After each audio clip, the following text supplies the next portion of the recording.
Akkam jirtan kabajamoo daawwattootaa fi dhaggeeffattoota keenya chaanaalii Riyyee Tiyuub kanarra warri jirtan baga nagaan dhuftan warri yeroo duraatiif chaanaalii kana keessa seentan subscribe godhuudhaan maatii keenya ta'a isiniin jenna. Arraan tana waan fakkaate akkana ta'uu qabaa jee akka sammuu kiyyatti waan yaadate akkaan dubbachuudhaaf dhufe. Beektaan yeroo hedduu waa'ee namaa kanaas dubbachuullee hin fedhu. Maaliif wal komachuu taati wanni hundinuu garuu ammaan tana waan dubbachuun dirqama natti ta'eef kan hin dubbachaa jiru.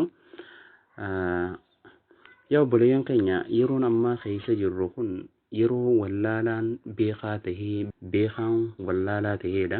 Wallaalaanis wallaalummaa isaa saniif beekuu dhiisee anaa beekaadha jedhee yeroo beekaa dura bahee dubbatuutu jira yeroo ammaan tanatti. Waanuma sanirraa waan xiqqaa dubbachuu dhufe. Nama waan isatti fakkaate dubbachuu mirga qaba dhugaadha. Garuu namu waan isan seensisne seenee yoggaa laaqqattu akka hedduun aara. Garii namaa arrabsuu keessaafuu sheekottanii fi namootaan beekamoo bakka waan namni sun dubbatu namni sun yoo waa yaada isaa kana fakkeenyaaf ammaan tana namni takka yoo jimaa arrabsu taate namni jimaa qabu gabbahee namticha sana arrabsuufaa. Bakka yaada inni barbaanne yoo namni tokko dubbatu taate nama san yeroo hunda komattee namni sun akkana ture akkas ture nama isan beeyne sehaa maal dubbachuu takka wanna akkanaan hin maltu dhugaa mee jara laala jarri barbakki itti nu dabare bakka kana waan isaan gaafa durra itti wanna jechaa turan nuti ammaan tana garuu akka haaraatti irraa fuunee waan san godhaa jirra TikTok irrattis ta'e YouTube irrattis ta'e waan hedduu agarraa jirra garuu wanni akkanaa kun gaarii miti.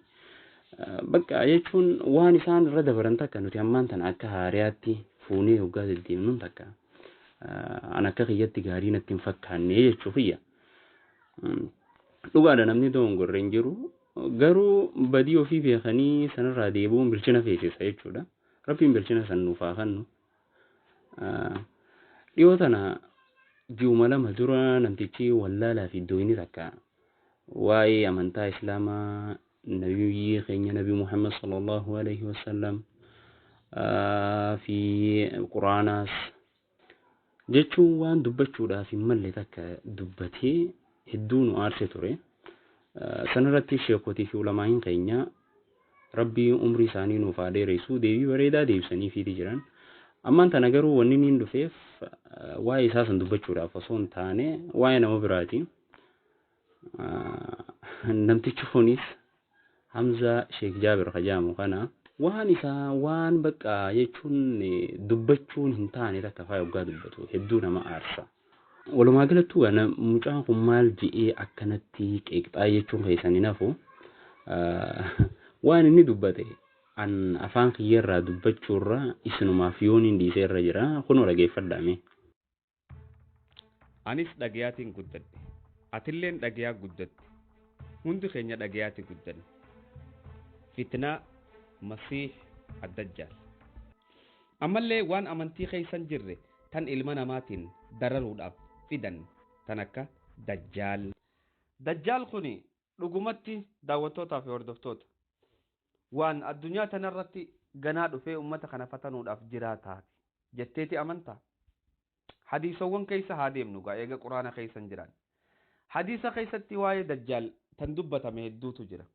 Haa taatu garuu dubbatamuudhaa miti jechi kun wal simachuu quraanaa wajji wal qunnamuudha. Dhuga yoo quraana keessa dhabne hadiisa keessa laallannaa jennee mitire jecha quraana keessa jiru wajji wal faalleessuu dhabu hadiisni kun jechummaan kunu if faalleessuu dhabuudha. Hayyaa waliin haa laallu. Makkaa fi Madiinaa hin seenuu dachiin taan adawwoota rabbiitii akka waan jedhaniiti. Makkaa fi Madiinaa isaanii akkan seenne ummata isaanii akka sodaanne itti himan jechuudha. Makkaa fi Madiinaa dajjaalin seenu biyya taan irra deemee jechuudha. Maal jechuudha? Dachiin hundi dachii rabbiiti. Gabrootan hundi gabrootan rabbiiti. Akka waan rabbiin ija laaluun fakkeessine bakka tanatti dubbiin tun akkamiin namarraa gabbuuti. Meemma fakkeenyaaf biyya naaf ati jiru dajjaal dhufee biyya isaaniin dhufu hoggaa jaanii فاطمة بنت قيس هيا أتاتو غير مكة والطيبة فهما محرمتان علي أنا الرت حرامي سينون مكة في طيبات أنا سينون أنا الرت حرامي هجا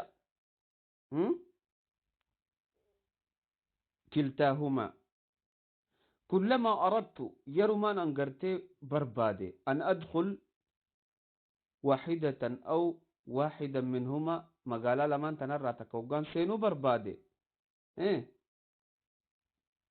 استقبلني ملك ملائكات كاتو إنك أبا قب نقوتي ملائكان تنقب دي ومن دردو إذا بره ملائكان تن في مكة في مدينة قفا بيتا ربي ننو مني مكة في مدينة قفا راقب دي غندا ساني ومني غندا ساني أكا إلانغ قياك أمات واي دجالين در ربني قدن جيچو بكتنا خيست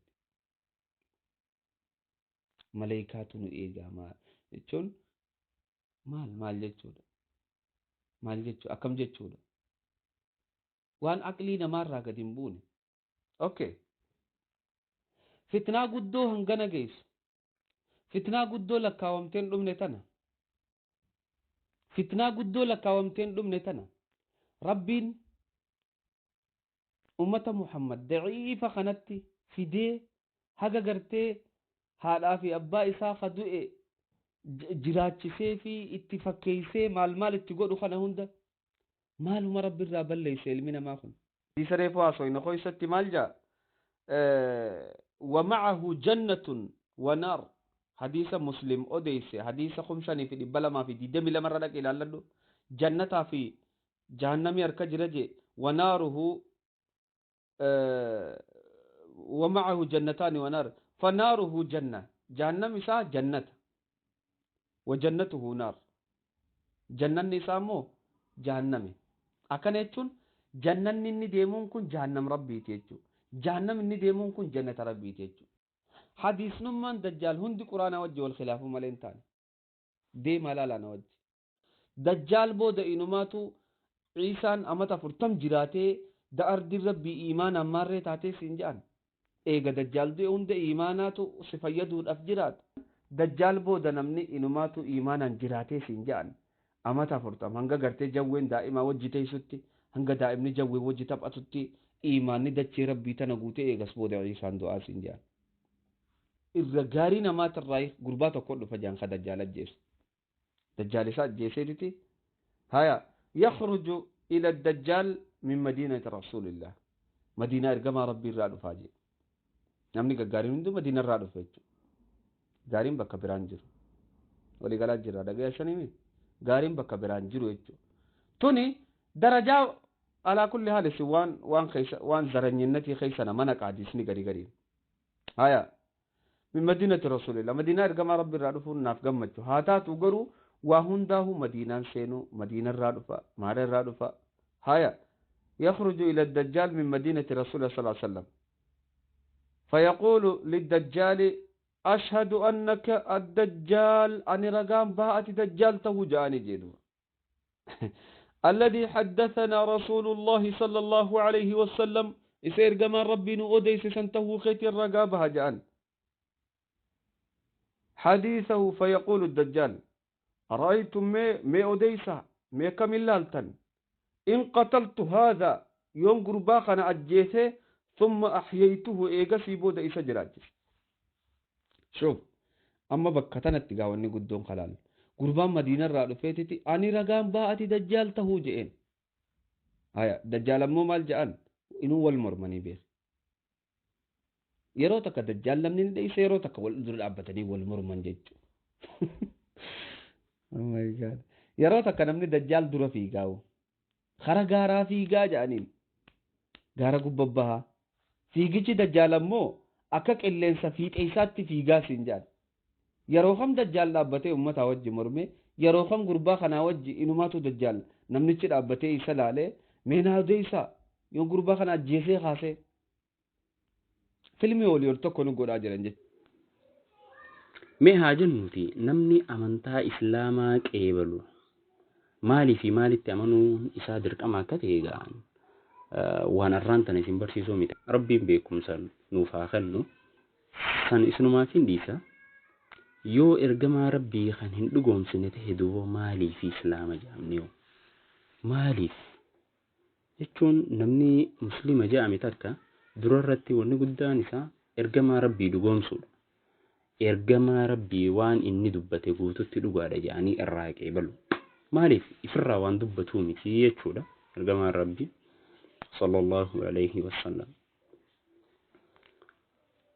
Yaabo YouTube irratti maallaqa argachuudhaaf waan hin taane hin laaqatina wallahi hedduu nama aarsa. Haya ammaan tanamee mee dubbii rasuulaa sallallahu alaihi wasallam yoo kan kijibsiisnu taate maal muslima jaamneehu dhugoomsuudhaa bar wanni guddaan waan inni dubbate dhugoomsi maaliif ergamaa rabbiiti ifirraa wanni dubbatu takka hin jiru jechuudha. Anarraan tana wanni inni dhufee akka haariyaatti amantii isin barsiisuudhaaf osoo hin taane waan na fakkaate dubbachuudhaaf walumaa galattuu dubbii ergamaa rabbii shakkii takkaan malee qeebaluudha wanni guddaan. Kaniin siif himu yaa Hamza wallahi hedduun si jaaladha akka obboleessaatti rabbiif jechaan si jaaladha. Waan hanga ammaa aman jiruu ta'e keessatti agarte wanni kijibaa yoo jiraate wallahi waan nabiyyiin keenya sallallahu alaihi wasallam dubbatanii hanga ammaa ati jiruu ta'e keessatti hanga jiraatte kanatti waan kijibaa yoo agartu taate dubbadhu. Garuu dajjaalii fi ajuujii fi maajuuji wallahi yoo rabbi jee umrii yoo nuu kannee gaagaa achiin gahuu rabbiif beekaati. Gaafa sanitti itti agarra. Garuu waan ijaan hin agarin akkanaa nuuf samuun tiyyan fudhattu maalii wallahi waan akkanaa siin hin malu Hamzaa keenya. Wallahi rabbiif jechaan si jaaladha waan akkanaa dhiisi. Wallahi YouTube irratti maallaqa argachuu jettee sheekotii arrabsuu nabiyyi keenya kijibsiisuu wallahi wanni akkanaa siin hin maltu Hamzaa keenya siin hin maltu. Dhiifama naa godhi garuu